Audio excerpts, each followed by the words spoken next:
Olá, seguidores. Nesse vídeo, vou analisar aqui o patamar de risco em HSLG11, depois que o fundo contratou aqui uma nova alavancagem, né? E essa HSI gosta de uma alavancagem, hein? Lembrando que a HSML11 sofreu anos com alavancagem alta por lá, aí depois fizeram emissão abaixo do EP, né? Para quitar essa dívida aí, e agora já voltar a fazer alavancagem lá no fundo de shopping da casa. E aqui no fundo de logística deles, tivemos aqui mais uma operação que vai entrar aqui no fundo, que vai dobrar o nível de alavancagem aqui em HSLG11. Então, no vídeo de hoje aqui, vou passar aqui o meu parecer, o que que eu acho desse, como é que vai ficar o fundo na questão de risco depois dessa compra alavancada. Então, bora lá. Aqui é o Thiago PS e seu canal Fica Esperto. Pois bem, aí no final de setembro, o fundo anunciou a aquisição aqui de um terreno lá no Paraná, onde vão desenvolver um galpão para o Mercado Livre. Eu estou pensando aqui, tá? Tem quase um mês esse fato relevante. Eu estou aqui falando dele. Eu estou meio atrasado nas notícias, né? Mas vocês sabem que eu vou um pouco além aqui nas minhas análises, né? Então vale a pena, mesmo que seja um pouco aqui atrasado. E quando eu tiver em dedicação exclusiva ao canal, meu atraso aqui tente a diminuir frente aqui aos outros influenciadores, né? Mas então, vou focar meu estudo aqui na estrutura de aquisição e capital desse imóvel que vai ser desenvolvido. Então, o fundo vai dar uma entrada aqui de 10% e financiar os 90% restantes, né? Aqui um problema, 2/3 dessa aquisição aqui, da alavancagem, R$ 265 milhões, vai estar atrelado ao CDI. E mesmo que o spread que eles conseguiram não seja assim tão elevado, CD mais 2,25, CD mais 2,10, tá até uma boa taxa de aquisição aqui dessa dívida, tá? Não está muito elevado, mas nas condições da Selic atual, qualquer coisa a CDI tá caro, né? Então a gente tá falando, se for a 12%, igual o pessoal tá falando no mês, tá aqui com uma dívida de 14%. Então seria uma dívida que iria pesar na despesa financeira do fundo, mas como eles têm carência aqui, de pelo menos de mais de um ano, aqui na carência dos juros, não vai pesar assim tanto no resultado do fundo, né? Mas aí vamos ver se eles conseguem, não sei se eles conseguem fazer a amortização disso daqui antes dos juros começarem a bater, mas mesmo sendo para desenvolvimento, com certeza esse aluguel não consegue superar esse custo aqui da dívida, né? Seguindo aqui, para minha sorte, o gestor aqui de HSLG11 já calculou o novo percentual de alavancagem com essa nova aquisição e saiu aqui de 7,7% para 18,5%. Eu tinha falado que ia dobrar, né? E é mais do que dobrou aqui no caso. E, para ser bem sincero, esse daqui não é um patamar que me assusta, apesar de que eu tenho um perfil de risco assim mais. Acho que eu tenho um perfil de risco mais elevado, sabe? Não vejo assim com tanto. Não vejo tanto como tão negativo assim as alavancagens, não me causa tanto medo assim. Mas a gente tem que lembrar que a alavancagem similar a essa fez um estrago enorme lá no fundo de laje da REC. E independente disso, vou detalhar aqui os motivos pelo qual essa alavancagem não me preocupa tanto assim, já que eu acredito que meu perfil não é o da maioria de vocês, que tem uma alta preocupação aqui com essa alavancagem em fundos de tijolos. Então, o primeiro ponto que me faz ficar mais tranquilo, o segmento logístico vive um bom momento e passou por excelentes anos, né?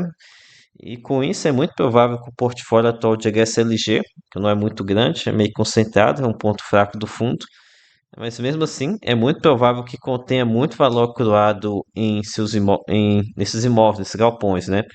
De forma que seria muito fácil aqui para o gestor se desfazer de algum imóvel aqui do portfólio, com lucro ainda, e arcar com essa dívida. Inclusive, esse é um ponto que pegou muito nos fundos de tijolos, pois eles não conseguiam nem fazer emissão para arcar com a dívida e nem fazer vendas. Por isso que a alavancagem por lá deu tão errado. Inclusive foi um desfavor que os fundos de lajes fizeram ao mercado de fundos imobiliários, que é colocar todo mundo morrendo de medo de alavancagem, né? Sendo que eu acho que não é assim.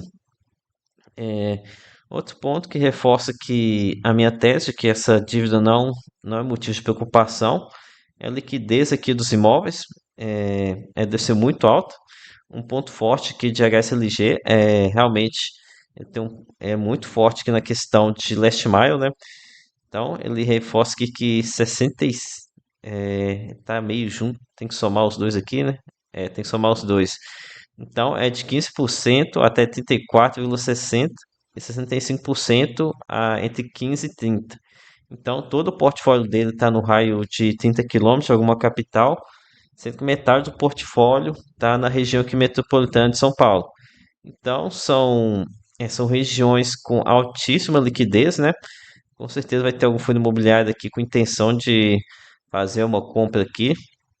Lembrando que sempre existe a possibilidade para resolver os alavancagens dos fundos imobiliários, uma camaradagem entre gestores, né? Mas, de qualquer forma, são regiões aqui que têm alta liquidez, mais um ponto que favorece aqui para a resolução de algum eventual problema aqui no momento de arcar com a dívida. E mais um ponto que favorece, o fundo tem um pouco mais de 160 milhões de reais aqui em outros valores a receber no informe mensal. Provavelmente é um valor a receber aqui pela venda de imóveis. E parte disso é lucro que vai ser distribuído, mas o grosso aqui é de retorno de capital, tá? Que pode ser então utilizado para amortização de dívida. E se considerarmos aqui que uns 150 milhões de reais é devolução de principal, então o fundo vai receber um montante que é suficiente para arcar praticamente com toda essa nova dívida que foi contratada, foi de 165 milhões de reais. Então, a questão é que eu não acompanho tanto o fundo assim para saber quando que esse dinheiro vai entrar, mas a gente precisa se lembrar que essas novas dívidas aqui, elas possuem carência de 24 meses na amortização, nesses dois primeiros aqui de 100 milhões de reais, e esse terceiro aqui, ele possui amortização bullet. Então, ele só vai ser amortizado daqui 4 anos. Então, apenas aqueles outros valores receber ali, provavelmente de alguma venda de um galpão, já é suficiente para cuidar aqui dessa nova dívida que foi adquirida aqui pelo fundo. E então, até lá, esse tempo, 2, 4 anos, certamente essas parcelas aqui da gente já vai ter entrado no caixa do fundo e vai poder cuidar dessa nova dívida. Então, vamos considerar aqui que a parcela a receber vai cuidar da nova dívida. Enquanto isso, a dívida antiga possui um perfil de amortização bem longo, de forma que o caixa do fundo, que inclui os FIIs aqui com liquidez, que não é tanta coisa assim, a maioria é dinheiro em caixa mesmo. O caixa aqui do fundo consegue arcar com facilidade aqui até 2029, tá? Acho que até uma pontinha aqui de 2030 ele consegue arcar também. Então, a dívida antiga está muito bem coberta aqui pelo caixa atual do fundo. Então é isso. Espero que tenha conseguido aqui tranquilizar aqueles que ficaram um pouco preocupados com essa nova alavancagem aqui em HSLG11. Eu acredito que nessa questão de dias você tem que se preocupar mesmo com a dívida aqui da Casas Bahia, tá?